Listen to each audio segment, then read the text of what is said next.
Guys അമ്പലത്തിൽ നിന്ന് രാവിലെ പ്രാർത്ഥിച്ചിട്ട് നേരെ നമ്മൾ വിട്ടത് കൊടജാദ്രിക്കാണ്. അത്യാവശ്യം രാവിലെ തിരക്ക് വന്നതിന് മുമ്പ് നമ്മൾ പ്രാർത്ഥിച്ചിട്ട് നേരെ ഇറങ്ങി കൊടജാദ്രിക്ക് വിട്ടു. പ്രൊനൗൺസിയേഷൻ കറക്റ്റാണെന്ന് അറിയത്തില്ല, സ്ഥലം മനസ്സിലായല്ലോ. ജീപ്പിൽ പെർ ഹെഡിൽ 570 റുപ്പീസാണ്, 570 രൂപയാണ് കൊടുത്ത് നേരെ കയറി. ഇവിടെയാണ് നമുക്ക് പൊക്കത്തേക്ക് പോകാനുള്ള വെള്ളം കുപ്പിയും സ്നാക്സൊക്കെ മേടിക്കാൻ പറ്റുന്നത്. ഇവിടുന്ന് മേടിച്ചിട്ട് വേണം പൊക്കത്തേക്ക് പോകാനായിട്ട്. ഇങ്ങനെയുള്ള വണ്ടിനെ ഓവർടേക്ക് ചെയ്ത് പോകുമ്പോഴേക്കും എനിക്ക് സത്യം പറഞ്ഞാൽ നെഞ്ച് കത്താണ്. ഇപ്പോൾ ഒരു ഡ്രൈവിംഗ് ഒരു രസം ഉണ്ടായിരുന്നില്ല, പറയാതിരിക്കാൻ വയ്യ.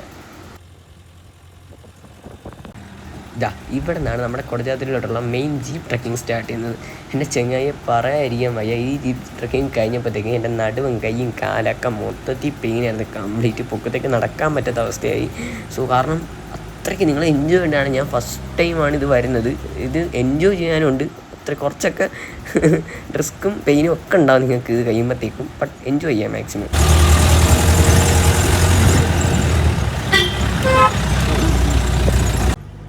കുറച്ചൊക്കെ മുമ്പോട്ട് പോകുമ്പോൾ ഇങ്ങനത്തെ ഒരു വ്യൂ പോയിൻ്റ് എത്തും. രണ്ട് സൈഡിൽ നല്ല ഗ്രീനി ആയിട്ടുള്ള ഒരു വ്യൂ പോയിൻ്റ് വെച്ചിട്ട് നമുക്ക് കുറച്ച് മുമ്പോട്ട് പോകാൻ പറ്റും കുറച്ച് മുമ്പം. ആൻഡ് ഇത് നമ്മുടെ ജീപ്പ് ഇടുന്ന ഡെസ്റ്റിനേഷനാണ്. ഇവിടെ നമ്മൾ ജീപ്പ് ഇട്ടിട്ട് ജീപ്പിൻ്റെ നമ്പർ നോട്ട് ചെയ്തിട്ട് പിന്നെ നമ്മൾ നടന്ന് ട്രക്ക് ചെയ്ത് പൊക്കത്തേക്ക് പോകണം, കൊടജാദ്രിയുടെ പൊക്കത്ത് പോകണം.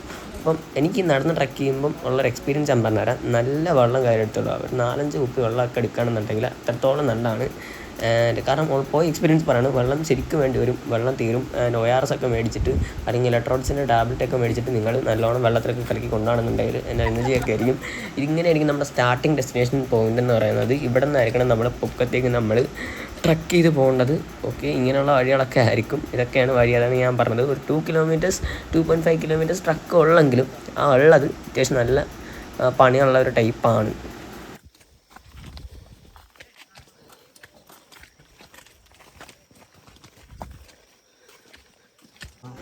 ഇതാണ് ചെങ്ങായി നമ്മുടെ പൊക്കത്തെത്തിയപ്പോൾ ഉള്ളൊരു വ്യൂ എന്ന് പറയുന്നത്. ഒരു രക്ഷയില്ല, കോടം കൊണ്ട് മൊത്തത്തിൽ നിറഞ്ഞു നിൽക്കുന്നൊരു വ്യൂ പോയിൻ്റാണ്.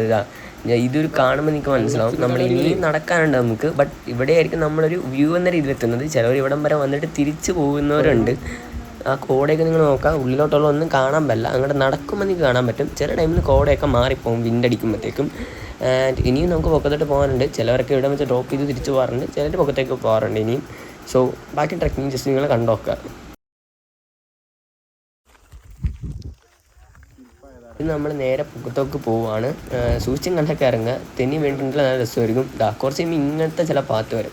ഒക്കെ ഒരു ഫോറസ്റ്റിൻ്റെ ഉള്ളിൽ കൂടി പോകുന്നൊരു വൈബ്. സത്യം പറഞ്ഞാൽ ചെറിയൊരു ഗ്യാപ്പിലൂടെ നമുക്ക് നടക്കുമ്പോൾ ഫോറസ്റ്റിൻ്റെ ഒരു എഫക്റ്റും കിട്ടും. അതുപോലെ തന്നെ ഭയങ്കര പെട്ടെന്നൊരു റിഫ്രഷ്മെൻറ്റ് നമ്മുടെ ബോഡിയിലുണ്ടാകും. സോ കുറച്ച് ഇങ്ങനെയുള്ള വഴിയും വരും. അത് നിങ്ങൾ നോക്കുക, ഇങ്ങനെയുള്ള നല്ല കുറേ ചെളിയും പാറയും വരുന്ന രീതിയിലുള്ള വഴി വരും. ആൻഡ് പൊക്കത്തെത്തിയിട്ടുള്ള ഒരു വ്യൂ പോയിൻ്റാണ് എഗെയിൻ. ആൻഡ് ഇവിടെ നിന്ന് കുറച്ചുകൂടി നടക്കാനുണ്ട്. ഇങ്ങനെ നടന്നാണ് നമ്മൾ പോകണം.